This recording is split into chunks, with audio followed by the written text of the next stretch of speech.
श्री स्वामी समर्थ. नमस्कार स्वामी भक्तांनो.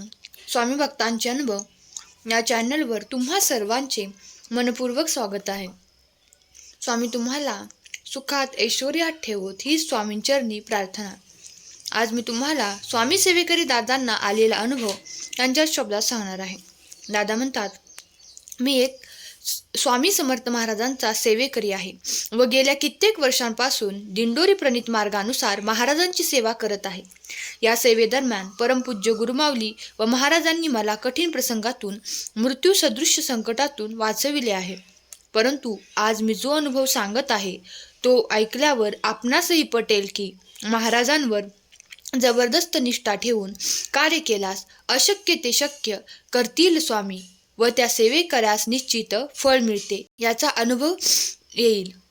मी पश्चिम महाराष्ट्रातील सहकारी साखर कारखान्यात फलोद्यान अधिकारी म्हणून कार्यरत होतो. परंतु गेल्या 3 वर्षांमध्ये पडलेल्या दुष्काळामुळे महाराष्ट्रातील 50% कारखाने बंद होते.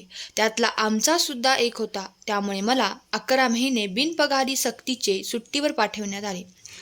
सदर बाबतीत मी परमपूज्य गुरुमाऊलींना सांगितल्यानंतर माऊलींनी दिलेली सेवा सुरू केल्यानंतर 3 महिन्यात मला परत कामावर बोलवण्यात आले. त्याप्रमाणे मी कामावर रुजू झालो. पण 4 महिन्यानंतर पुन्हा मला 12 महिन्याच्या सक्तीच्या बिनपगारी सुट्टीवर राहण्यास सांगण्यात आले. मी परमपूज्य गुरुमाऊलींना विचारले असता ते म्हणाले, तुम्ही फक्त कराड सेवा केंद्रात लक्ष द्या. सेवेकरी वाढीचे दृष्टीने सामूहिक सेवा करा. तुमचे सगळे प्रश्न सुटतील. माऊलींच्या त्या आज्ञेचे पालन केले व अगदी आजही करत आहे. डिसेंबरमधील दत्त जयंती सप्ताहाच्या सांगते दिवशी महाराजांना हार नारळ अर्पण करून आलेल्या संकटाविषयी मार्ग दाखवण्याची विनंती केली. त्याच दिवशी माझा पूर्वपरिचय नसलेल्या एका नामांकित व्यक्तीने मला भेटावयास बोलाविले. त्यांनी माझ्या नोकरीतील अनुभव व कार्य पाहून मला पुण्यास मुलाखतीस बोलावले. मार्च व एप्रिल महिने यामध्ये मुलाखती देऊन 10 एप्रिल रोजी रामनवमीच्या दिवशी मला नेमणूक पत्र मिळाले. माझ्या या नोकरीचा प्रयत्न सुरू असताना माझे सहकारी म्हणत होते, हल्लीच्या जगात मोठा वशील असल्याशिवाय नोकरीसाठी कोणीही जवळ उभे करत नाही. ते वेगवेगळ्या राजकीय पुढाऱ्यांमार्फत काम करून घेण्याचे सल्ले देत होते.